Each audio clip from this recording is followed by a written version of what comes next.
All right. Well, good evening, everyone. Welcome to our virtual town hall this evening.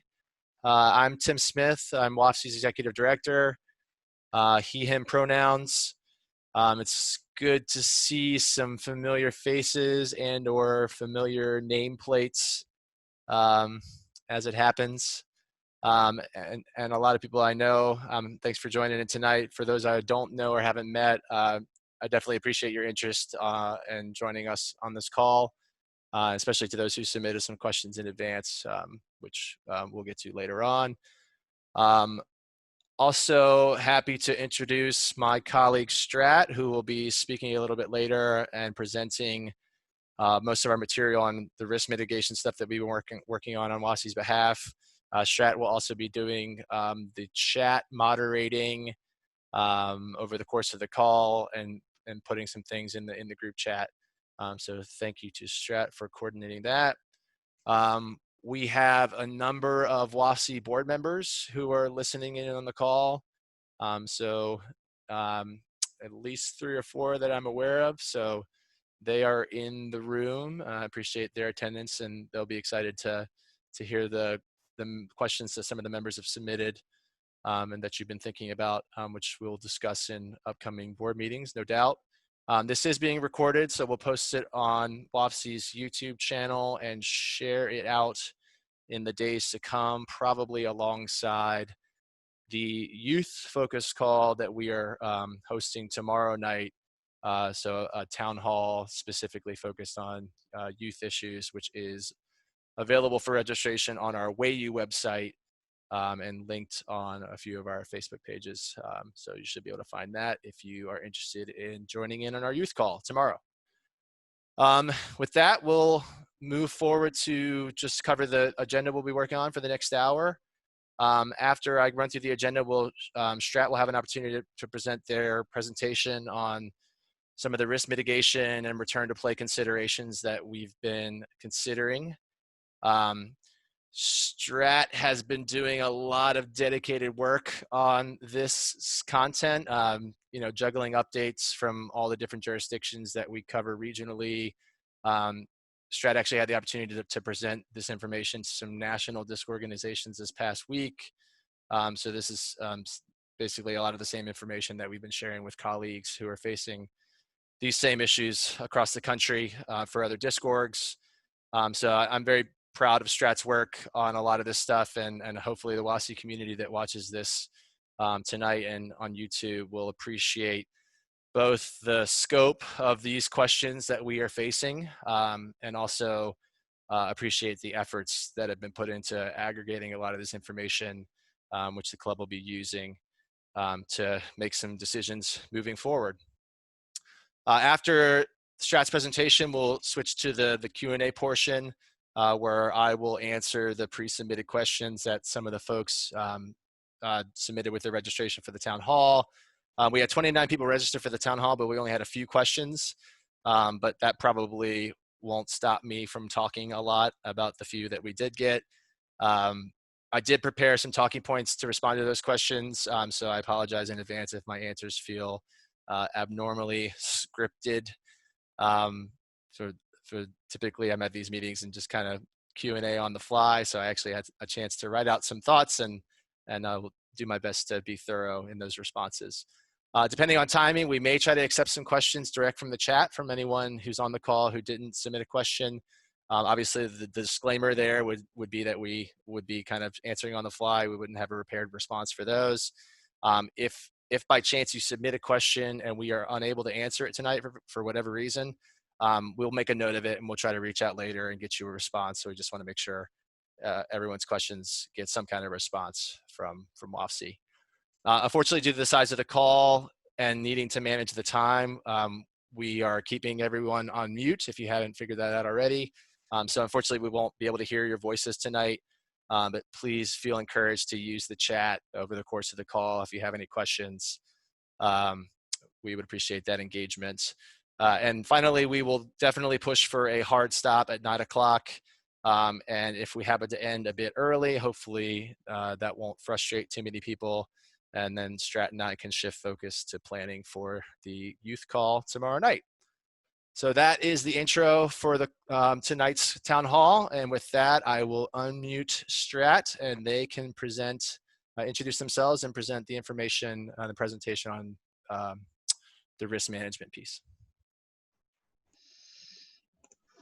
Great, thanks, Tim. As Tim mentioned, I am the Director of Youth Programs for WAFC. I haven't met all of you, but I've met some of you. I have been managing the WAFC Return to Play guidelines and protocols and duty of care that we've been researching in order to respond to this global pandemic. So in determining best practices for duty of care and return to play scenarios, we at WAFC are considering a variety of protocols, and we're looking to authority sources to guide us. Courts will look to these sources as well when it comes to liability and insurance.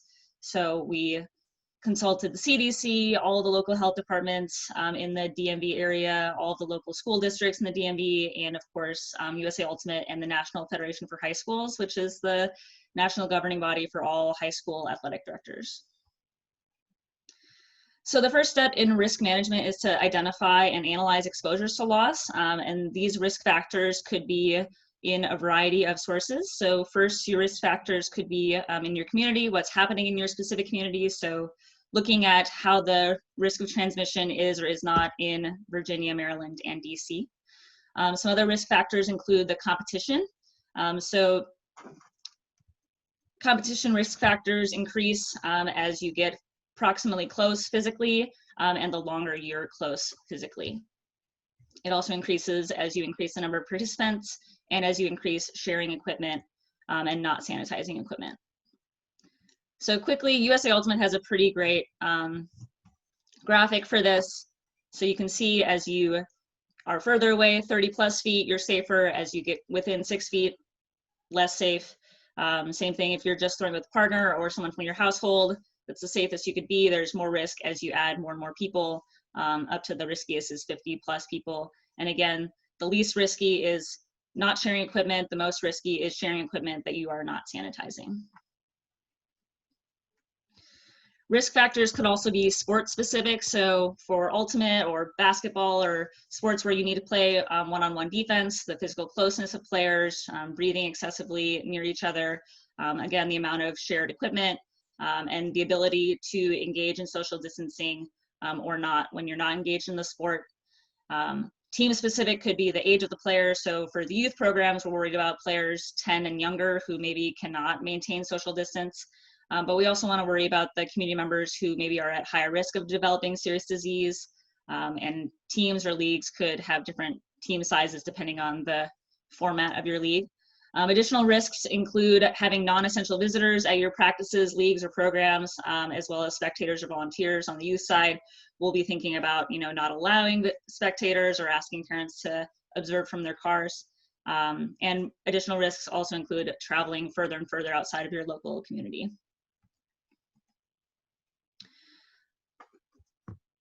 In order to respond to these risks, in order to mitigate risk, we will apply these duty of care guidelines. So these are gathered from those authority sources from the CDC, the NHS, and all of the local health departments. They recommend first appointing a COVID coordinator, training all of your players, staff, volunteers, and coaches, and staggering scheduling of your programs or leagues. They also recommend communicating all of the COVID risks and best practices. So this would be done in a variety of ways: email, social media, on our website, as well as in person at the programs that we would run. Before your event and after the event, again, as we all know, they recommend staying home if you're sick. We would do symptom checking and temperature checking as managed in a certain way before each program. We'd have a check-in process that would allow for that temperature checking if not done at home. And there's a variety of safety compliance apps that can be used to manage these many new additional safety compliance requirements. Some more duty of care protocols include personal protective equipment, making sure that everyone is wearing face coverings as much as possible, especially staff, coaches, and volunteers and players whenever it is possible, so long as it doesn't inhibit their breathing. Reminding players not to touch their face, and reminding players to wash their hands as much as possible. Other duty of care guidelines include having that staggered scheduling, doing pod-based training, individual skills training, starting off with a phased approach where we would return with no contact, no sharing of discs, and phase into more and closer proximity and more sharing of discs. You would also ideally appoint a social distance monitor, someone who is helping maintain that social distance, reminding players and participants not to do handshakes or celebrations, and again, limit the number of spectators. And we've talked about no shared equipment. Of course, don't share water bottles, and bring your own water bottles when possible. Another interesting piece of duty of care and risk management with COVID is egress and ingress, which is managing the foot traffic at your facilities. So with the staggered scheduling, we would want to manage where people come and go. If hypothetically we were to run a program at polo fields, for example, we would manage how people enter and exit, and in what direction. I'm sure we've all experienced this at grocery stores in the last couple months. We would also want to implement either hand washing stations or a hand sanitizer at all programs. This is a fun example of a homemade hand washing station that, I kid you not, we are looking at how we can source the materials to make these hand washing stations. And we will need to have a plan in place for when someone gets COVID-19 or has close contact with someone else who's COVID-19 positive. We'll educate all the staff and participants and family members about, any sick person should not attend. We will need to have a COVID-19 coordinator, and then they will be notified. Again, ideally, we'll be using a safety compliance app to manage this. And again, if COVID-19 symptoms are exhibited at all during an event, that person will be immediately separated and sent home or to a healthcare facility. And then everyone at the event will be informed of that player that they were exposed to someone with COVID-19 symptoms. And then you can read more about guidelines for when you can be safe around others. I'm sure everyone knows, 14-day quarantine, et cetera. And if you're not aware of the symptoms, you can click on some of the resources we have to remember and learn the symptoms of COVID-19 and to be aware. In addition, and finally, would be a waiver and release process. So we would update our waivers and or create a standalone COVID-19 waiver that would outline all of the risks and assumption of risk of COVID-19. And that is something we will be developing that would be required for participants should we host programs. We would also need to post signage at anywhere we are hosting programs about the risks of COVID and how to protect yourself and what we're doing. These would be like yard signs, but we would also post fact sheets on the website and in our communications. And that is all for me. Tim, if we're ready for questions.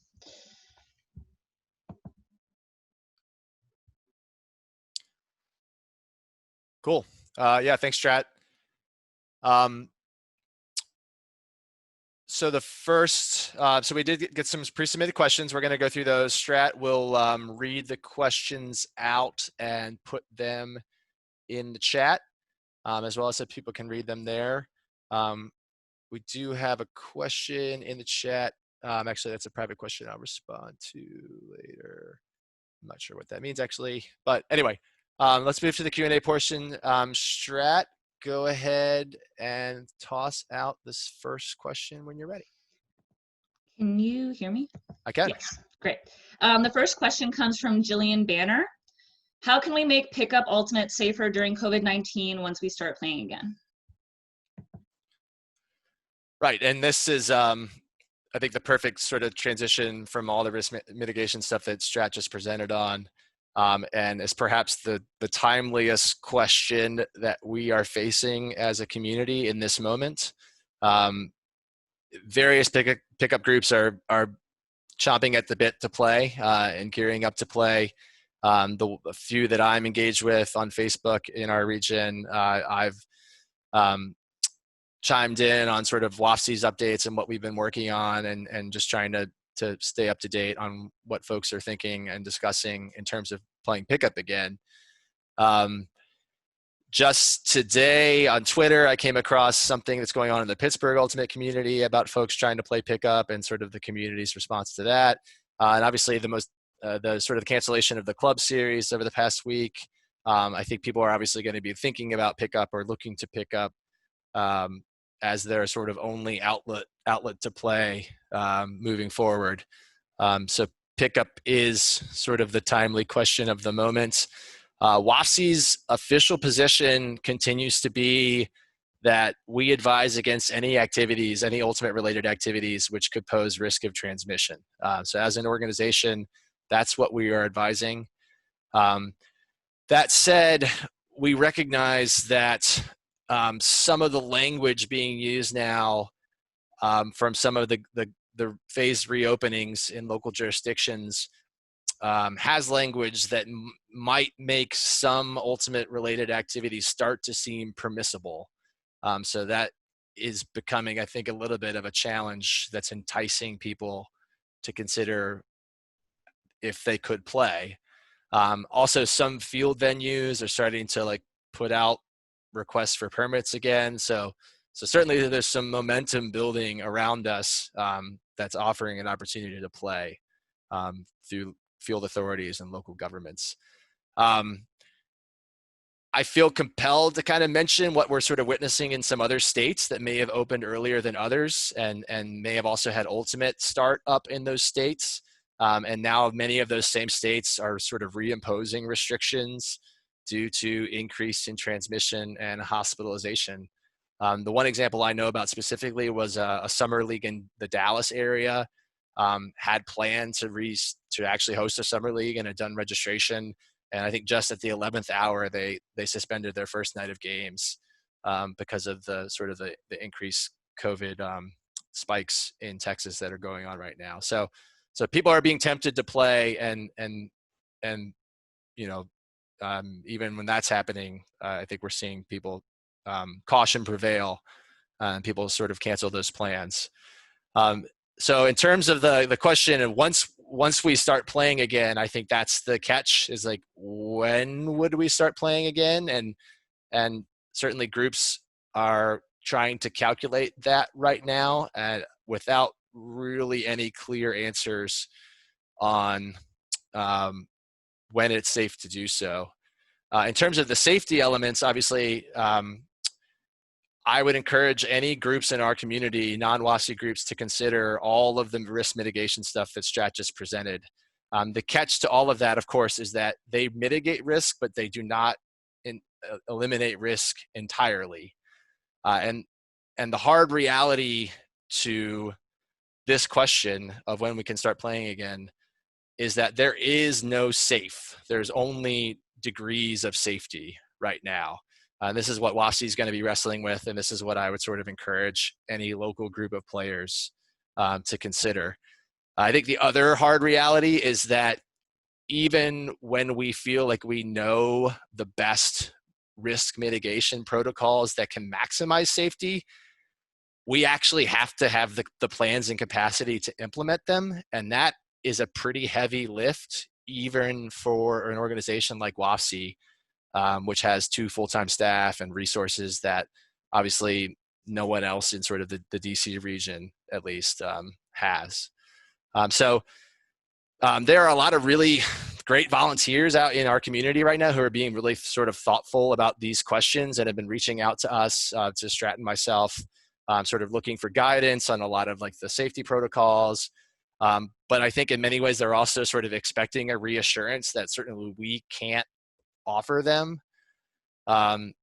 Similarly to how WAFC can't get a reassurance from anyone in our insurance broker or USAU, like we can't get an assurance that it's safe and okay to play either.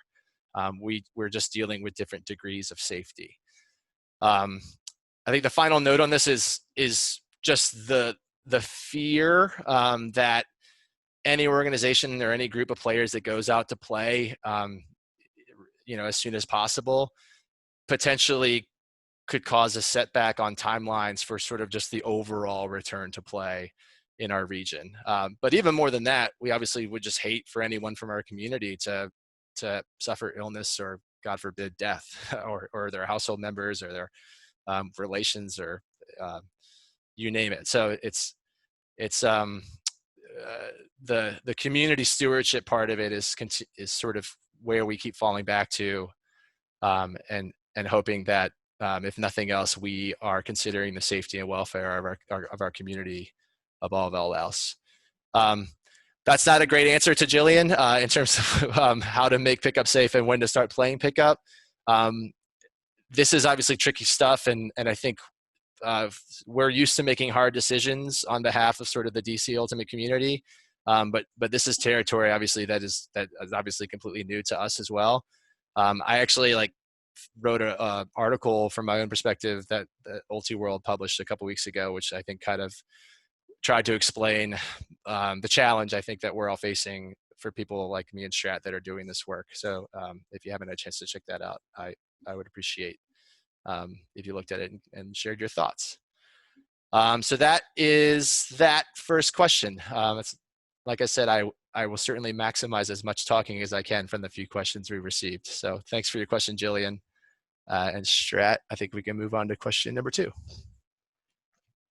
Next question comes from Basia Sikora. Please excuse my mispronunciation of your name. The question is, what will leagues look like with a presumed drop in numbers for the fall if we're allowed to play, ? And would we still have the same robust leagues? Will liability forms be updated? What enforcement code of conduct will be in place for members that violate whatever new safety guidelines are in place? Masks, distancing, etc. Thanks. And yeah, that's Baja is actually one of our commissioners. Baja has co-commissioned Night Out League for several years. So, and obviously there's a lot to work with on that one. So I'll jump right in. The first thing I did want to cover quickly is just the liability form side of it. And Strat already touched on in their presentation that, yeah, any return to play would involve a specific COVID-19 waiver, and may also involve a code of conduct to all players that's specific to COVID-19. This is consistent with what we're aware of that other disc orgs across the country are considering. We know that Disc Northwest in Seattle, for example, has been working on a COVID-19 code of conduct sort of consent form for their players if and when they return to play. More broadly, this moment is just also having us review our waivers more generally, just to make sure that they are up to date and effective in these wild times. So that's a review that we'll be conducting before we actually host any programs again.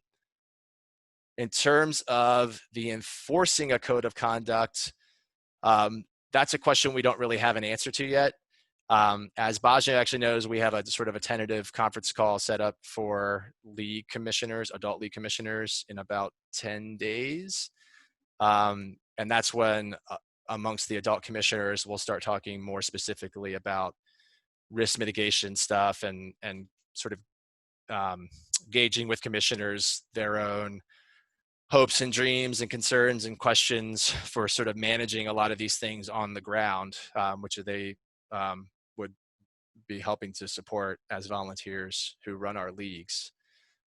Any return to play would sort of require pretty extensive training of all volunteer commissioners and probably team captains to establish the expectations and about enforcement and help manage those as broadly and consistently across our community as we could.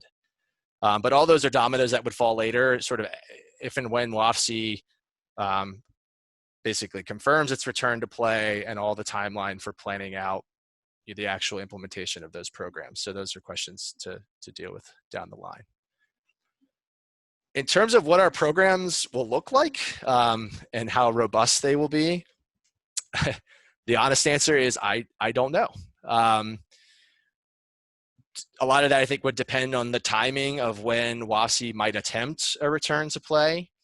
But I think even regardless of the timing, we would expect that only sort of a percentage of our previous membership would immediately return. Anecdotally, we know of some disc orgs that had tentative registrations for some summer programs. And I think there was a camp program that Seattle, that Just Northwest was hosting, where they had a tentative registration and something like 25% of their previous year's numbers actually expressed interest. So that's obviously a small sample size from a different community, but I think that's one indication that we would expect a pretty sort of a trickle back in the early days. Certainly before we start any programs, we would have non-binding registrations to help sort of assess interest. So that's something that we can obviously implement as a way to actually like figure out where the community is and actually wanting to play in different programs in different leagues. In addition to the interest, we'd be facing a lot of the same concerns that we face even when we're not in a pandemic, which is like challenges over field availability, uncertainty over the fees, the participation fees to actually for the programs we might host. We'd be balancing the need to start generating cash flow again, but also sort of understanding that people have been struggling through the pandemic and there may be more economic barriers to participation that there would have been previously. In this moment in time, we're trying to be very thoughtful about sort of the concerns that marginalized groups are facing. And so any return to play would have to also consider that and not be creating any cost barriers towards marginalized groups. So obviously there would be a lot of moving parts that makes it very difficult to sort of have any guess about what programs would look like right off the bat. It's possible that we may never return to sort of the same WAFC program structure that we had prior to COVID. Some things may be different no matter what. That said, there is also an opportunity, I would say, that this sort of is a bit of a clean slate, that we have a chance to sort of pursue opportunities that maybe we didn't have the time or capacity or bandwidth to pursue before this time. And the related thing to that is we are still in the midst of a strategic planning process, which was sort of put in limbo when the pandemic hit. But as the sort of hiatus from programs continues, I'm hopeful that sort of our leadership will be able to complete that process, and hopefully any program structure coming back from the pandemic would be backed up by this completed strategic plan and give us a chance to sort of tinker with programs to reflect the strategic goals that WAFC's board has confirmed. So thanks, Baja, for that question. There's a lot to work with there. I'm looking forward to talking with our volunteer commissioners in I think about 10 days to talk about a lot of this stuff in the weeds. But certainly there's a lot of unknowns about what programs look like. And in the meantime, we'll be focused squarely on the safety and risk mitigation considerations.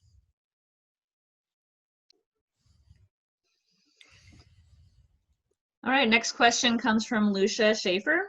How do you plan to create a more inclusive space for BIPOC athletes who are new to the sport? And for those who don't know, BIPOC stands for Black, Indigenous, and People of Color. Yeah, thanks. So that's a good segue from sort of mentioning the strategic plan like I did with the last question. So in the statement of solidarity that WAFC put out a couple weeks ago, we promised to facilitate a community dialogue on racial justice and equity questions as it relates to the club. I do have an update that this past week, I was able to coordinate outreach to 2 different organizations within the Ultimate community who provide training and facilitate these kind of community discussions in issues of racial justice, among other issues as well.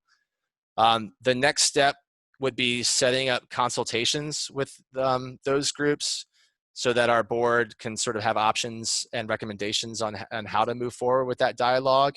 I think in our statement, we recognize the collective whiteness of our current leadership, and so that necessitates pretty clearly needing third-party facilitation and support and sort of addressing and facilitating that community dialogue piece, which we're hoping to do quickly. the urgency is there to move forward, but there was an interesting response from one of the groups we reached out to, and I'll actually read the direct quote from this person that responded. And that was, quote, "This work should not be urgent or coordinated quickly. Racial and social injustice has been constructed, developed, and upheld for a long time. The most meaningful, sustainable change is going to come through thoughtful, deliberate, and unrushed efforts. Short-term efforts made without vision for long-term change are not worth the time they require," unquote. So I think that was a pretty poignant reminder that I think we're feeling compelled to keep momentum with the moment and trying to facilitate this dialogue. But that's a reminder that any work we do on these questions has to be approached with a long-term commitment. And so I think that's where it comes back to our strategic plan, and the fact that our strategic plan still is in limbo. It hasn't been completed yet. It gives us sort of an opportunity to incorporate these efforts related to racial justice and equity for WAFC into that process, and so that anything that comes out of these discussions will be incorporated as part of sort of our long-term strategy, and not as a one-off, effectively. So while I can't answer Lucia's question about that plan right now, I apologize for that. I am confident that that question will be addressed in sort of this this upcoming community dialogue we're hoping to facilitate, and in the completion of our strategic plan as part of WAFC's long-term goals. So thanks for that question. Next up. Our next question comes from Carolyn Posner, aka Hemo. Hey, Hemo.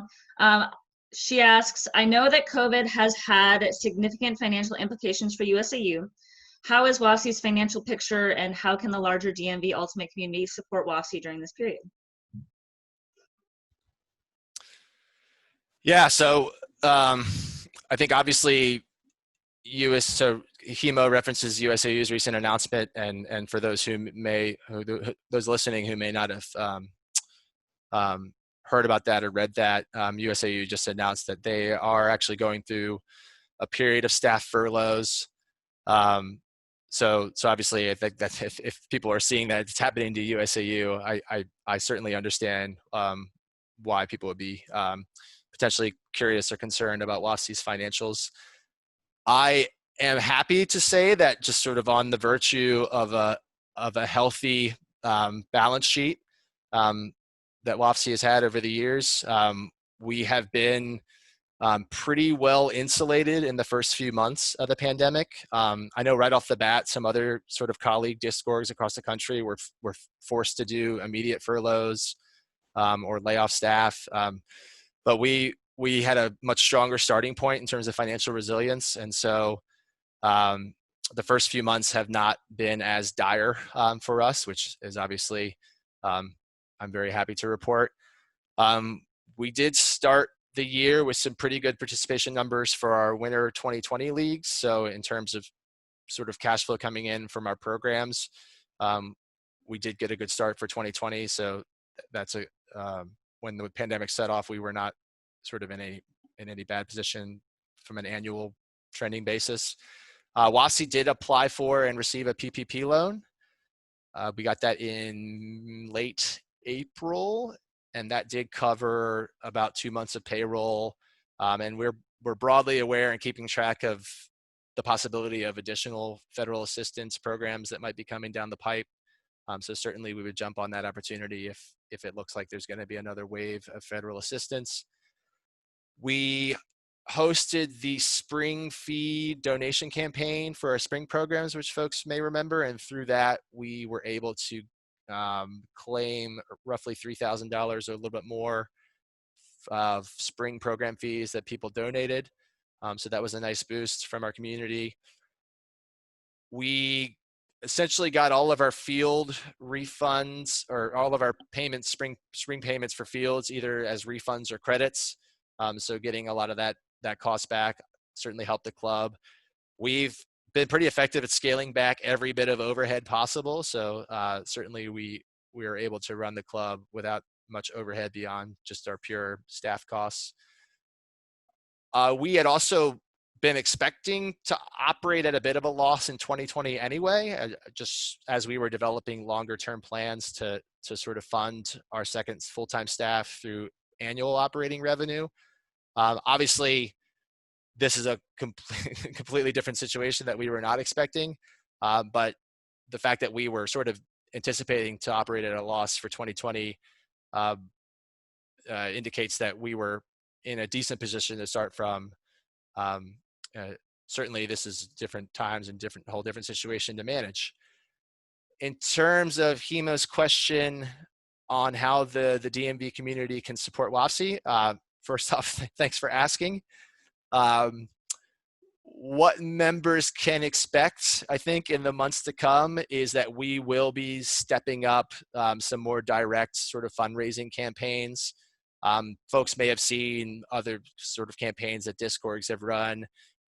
We've been kind of, as Strat and I have been focusing on a lot of the risk mitigation and other stuff, we've been sort of putting off a lot of our fundraising efforts, but they will be coming for sure. So we're looking forward to whatever community support we can get through those campaigns. Obviously, we have a donation portal set up on our website now. We have received a few ad hoc donations during the pandemic, but that is there for folks to do one-off donations at their leisure.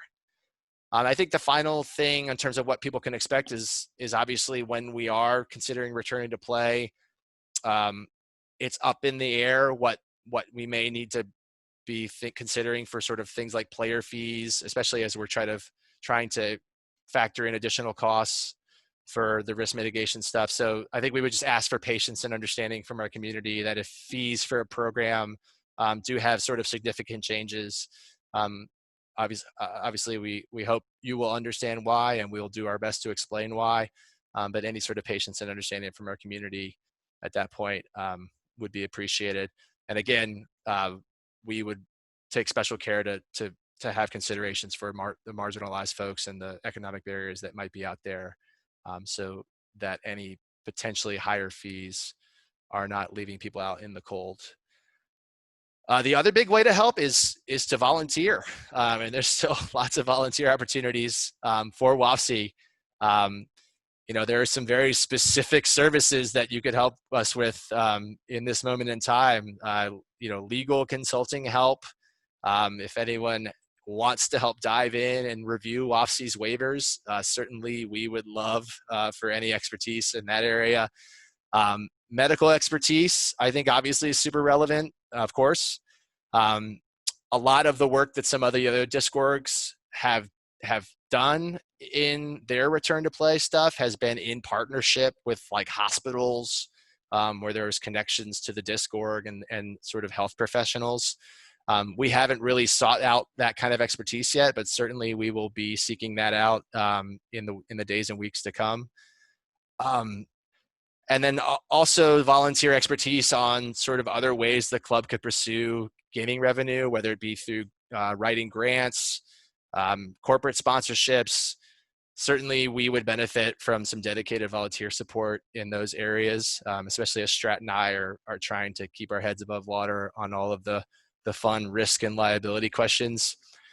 And the final thing that I'll also come back again later at the end is just committee work. I know that we will be recruiting for committees as in the next couple of weeks as we sort of complete some board appointments. So folks in the community will have an opportunity to get involved with WAFC committees if there's anyone that particularly interests them.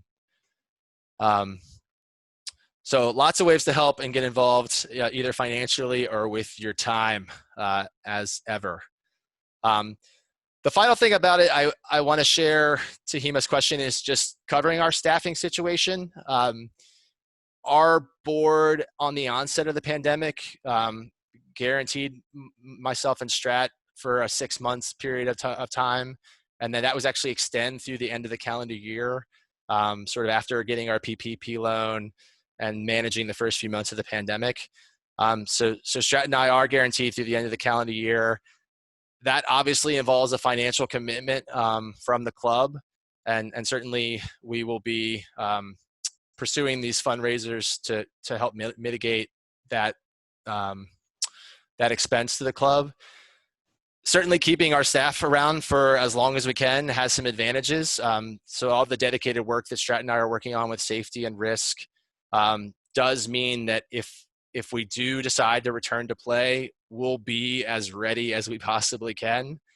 I think one of the painful ironies that's sort of like facing the national Discord community right now is that folks are having to furlough staff because of the sort of loss of cash flow. But in order to make some of this return to play stuff feasible, it's hard to imagine doing it without dedicated full-time staff in some cases. And so I'm certainly on behalf of WAFC, I think it's good that we are here to help prepare the club for returning to play. And I'm not quite, I really struggle to understand what kind of challenges those other Discords are facing that maybe had to furlough their staff or lay them off. I would not want to be in their shoes for sure.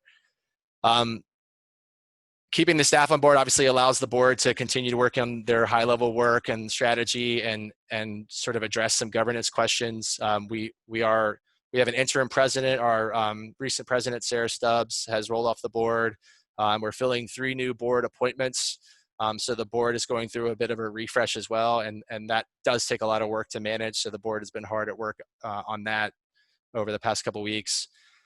The one other thing I'll say is if circumstances force WAFC to delay our return to play, just having that additional 6 months of staffing does give us a chance to basically prepare the club for that worst case scenario and get all of our operating procedures sort of reviewed and updated and have everything sort of sustainably ready if the worst happens and WAFC is forced to scale back on staffing. So we've got plenty of time to make sure that the club is in the best possible position if it looks like cash flow is not returning anytime soon. Obviously, on the staff perspective, we're feeling very privileged to still have jobs. Obviously, a lot of people were forced out of work during the pandemic, and it's been good to have breathing space so that we are evaluating a lot of these risk mitigation and return to play scenarios without sort of feeling a desperation from ourselves to push for anything, just sort of in order to save our jobs. So it's good to be able to say that we are thinking about the community and not just about ourselves, which certainly if WAFC's financial situation were more desperate, we might also be more desperate. It's been obviously a challenging time, but we are still excited to do the work we can to sort of prepare the club for the future, no matter what that future looks like. So that was a very long answer. I apologize, but I wanted to be as transparent as I could about the financial position and also the position that staff are in this moment. So thanks, Himo, for that question. Our last pre-submitted question comes from Grant Frankie. If I, Grant Frankie, register as a PDGA member, will WAFC sponsor my amateur tour and tournament fees? And Tim, you'll have to tell us what PDGA stands for. Oh, I don't actually know. I assume that's professional disc golf. I do not play disc golf myself, so I'm a little bit naive. That was my assumption.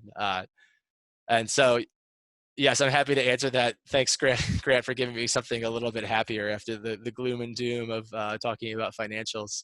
I guess my first question would be, are you any good?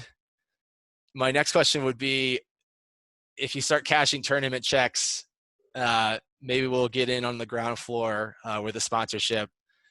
But in all seriousness, as the program hiatus continues, we're going to be assessing sort of alternate types of programming wherever we can. So, in addition to virtual programming, which we'll be exploring, there may be other opportunities for just disc-related stuff that isn't ultimate, which can be done safely. And so all that stuff's on the table, and it will be stuff we're thinking about. So certainly if folks like Grant or others in our community are interested in getting involved as volunteers for maybe some alternate programming that we might be considering and sort of prompting out to our community, we look forward to that discussion and engagement as some fun things that we could do while we're not playing Ultimate. Thanks, Grant. I enjoyed that one. he said, I'm happy to teach you to play. I actually prefer regular golf, Grant. I don't know what that says about me, but I haven't played that either. So that concludes the pre-submitted questions. And through my verbose explanations, we've managed to eat up most of the hour that we promised. Strat, I do not know if you've had a chance to flag. Yeah, I can let you know. So there are 3 main questions in the chat. 2/3 of them ask about what our programs will look like if and when we return to play, which I believe you covered, but you can address again. And then the third one asked, are there any known cases in the US of transmission via Ultimate? And I have a quick answer for that if you want. Yeah, go for it.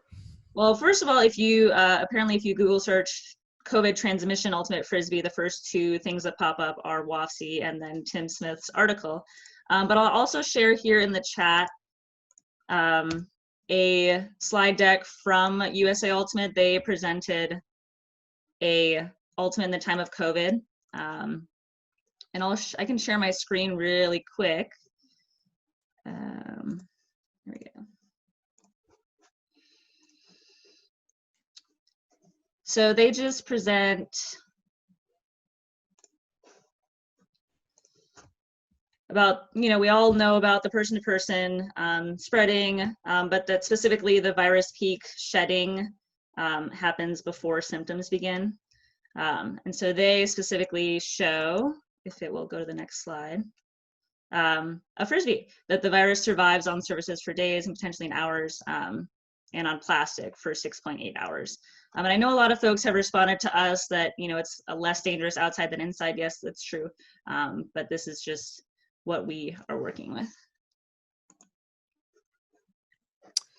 Yeah, thanks for that. I think the one thing I'll add to that is certainly we are being vigilant about developments in the national landscape, and in the past couple of weeks, Strat and I have been really engaged with our colleagues in other discords around the country. And so there's basically a standing request that any time someone from another community comes across sort of substantive updates in the liability side and the insurance side, in what's going on with transmission, we're trying to stay up to date with what's happening nationally. In my article I did write, I said that sort of one of the challenging differences is that people will instinctively look to USAU for a lot of guidance and leadership, but they, apart from the resources they have shared, they aren't on the ground in local communities sort of running programs as we might consider, or other discords might consider. So they can sort of have the disclaimer to follow local health authorities, but we are the ones that are sort of on the ground making the call about sort of the safety and viability and feasibility of programs. So we are, at WAFC, we're doing our best to provide as much sort of leadership as we can in our community without explicitly telling people to play, because we can't do that. We continue to advise that folks sort of not play if it poses any sort of risk. So we recognize that that's running counter against sort of where the momentum is headed. But we will continue to collaborate with folks that reach out to us for questions and suggestions that a lot of people have, which has been great to see. And we will continue to share these community updates that we've been doing every couple weeks, so that we are trying to keep our community as informed as we can through the resources that we've been sort of aggregating and developing. So, all right, it is 8:54. I have a few housekeeping things to close with. So I just want to double check there's no other pending questions in the chat. So I think we'll go ahead and wrap up with a few housekeeping things here. Again, there's a youth-specific town hall tomorrow, Monday night, June 29th at 8 o'clock, similar time. It'll be 8 to 9. Strat will be doing much more of the talking on that one, so I'm sure many people will appreciate that. But if you have youth-specific questions, please check that out. The registration's on the WAU website. As I referenced, WAFC will soon be sort of announcing some new board appointments. So that's an exciting development for the club that we'll be sharing out in the next days or weeks. We will be sort of recruiting some new volunteers for all the things I mentioned above, in addition to some committees that we're hoping to get active again while we're not playing programs. So certainly there'll be some outreach and requests for volunteer recruitment, and also some upcoming some fundraising campaigns. So thank you for staying tuned to all of our channels on all the updates we have coming up. And then the final thing is, yes, stay tuned for our pending updates on the community dialogue we're hoping to facilitate on racial justice and equity issues facing the club. We are certainly wanting to keep momentum on that, but also committed to sort of taking it from the strategic planning perspective, and doing some long-term work on those questions. So I really appreciate everyone who registered. Special appreciation for the folks who submitted questions in advance. That gave us something to work with. Other than that, we will post this on YouTube in the days ahead, so please share it out to anyone else who you think would be, who would appreciate these updates from WAFC. Other than that, thanks all for coming, and I hope you enjoy the rest of your Sunday evening. Apparently you should go outside and look at the sky because it is beautiful, according to everyone in the chat. So we'll finish on a happy note. So thanks all, appreciate it.